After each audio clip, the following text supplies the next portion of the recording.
नमस्कार। नवरात्रि का 5वां दिन और आज हम बात करेंगे एक ऐसी देवी की जिनमें एक माँ का प्यार और एक योद्धा की शक्ति दोनों एक साथ देखने को मिलती हैं।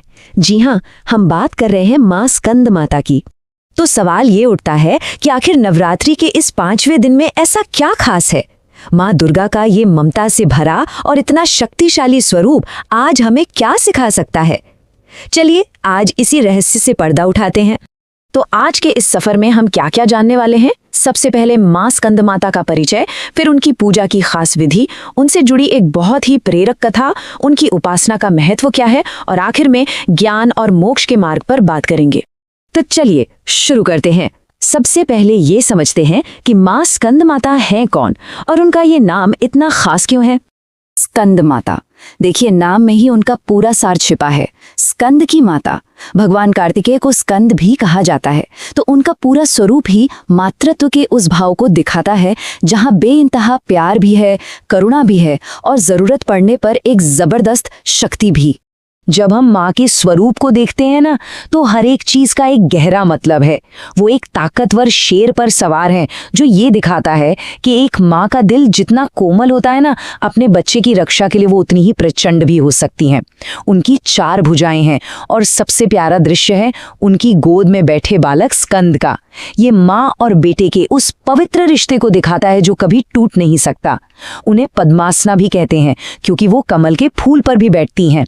तो फिर माँ के इस प्यारे स्वरूप की पूजा कैसे की जाए? आइए उनकी पूजा की जो खास विधि है उस पर एक नज़र डालते हैं। उनकी पूजा ना बहुत ही सरल है, बस मन में श्रद्धा होनी चाहिए। कहते हैं कि सुबह नहा धोकर पीले कपड़े पहनने चाहिए, फिर माँ की मूर्ति के सामने एक घी का दीपक जलाएं, उन्हें पीले रंग के फूल चढ़ाएं और केले का भोग लगाएं। पूजा में कुछ चीजें बहुत खास हैं, जैसे पीला रंग। ये माँ स्कंद माता को बहुत प्रिय माना जाता है। ये ज्ञान और ऊर्जा का प्रतीक है। भोग में केले तो चढ़ाए ही जाते हैं, पर अगर कुछ विशेष बनाना हो तो कहते हैं केसर की खीर का भोग लगाना बहुत अच्छा होता है। अब हर देवी के स्वरूप के पीछे एक बड़ी ही दिलचस्प कहानी होती है। तो चलिए अब सुनते हैं माँ स्कंद माता की वो कहानी जिससे उन्हें ये नाम मिला। ये कहानी शुरू होती है देवी पार्वती के संकल्प से। उन्होंने भगवान शिव को पति के रूप में पाने के लिए इतनी कठोर तपस्या की कि देखने वाले भी हैरान रह गए। और उनकी ये तपस्या सफल भी हुई। उनका विवाह भगवान शिव से हुआ और इसी दिव्य मिलन से एक बहुत ही तेजस्वी पुत्र का जन्म हुआ, जिन्हें हम सब कार्तिकेय या स्कंद कुमार के नाम से जानते हैं। और यहीं पर कहानी का सबसे जरूरी हिस्सा आता है। जब तारकासुर नाम के राक्षस से देवता परेशान थे, तब उन्हें एक सेनापति की जरूरत थी। तब माँ पार्वती ने न सिर्फ अपने बेटे को जन्म दिया, बल्कि उन्हें युद्ध की हर कला में माहिर करके देवताओं का सेनापति बनाया। तो एक माँ और एक गुरु दोनों का फर्ज निभाने के कारण ही उन्हें स्कंद माता कहा गया।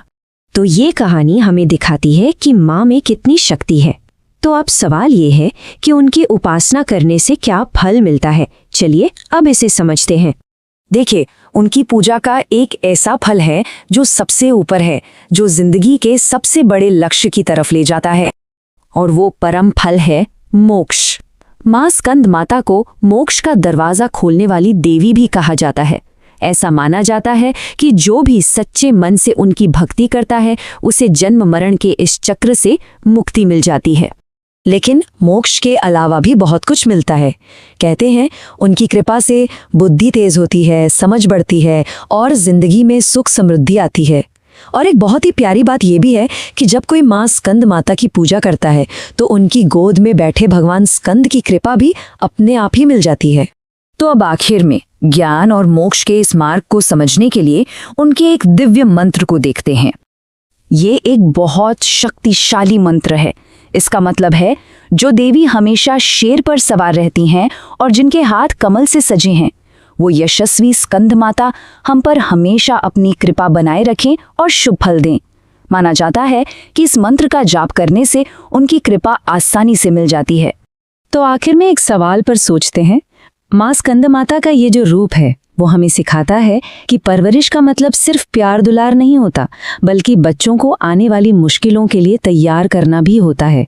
तो करुणा और शक्ति का ये बैलेंस, एक माँ का अपने बेटे को एक योद्धा बनाने का ये तरीका आज के ज़माने में हमें क्या सिखाता है? इस पर सोचिएगा जरूर।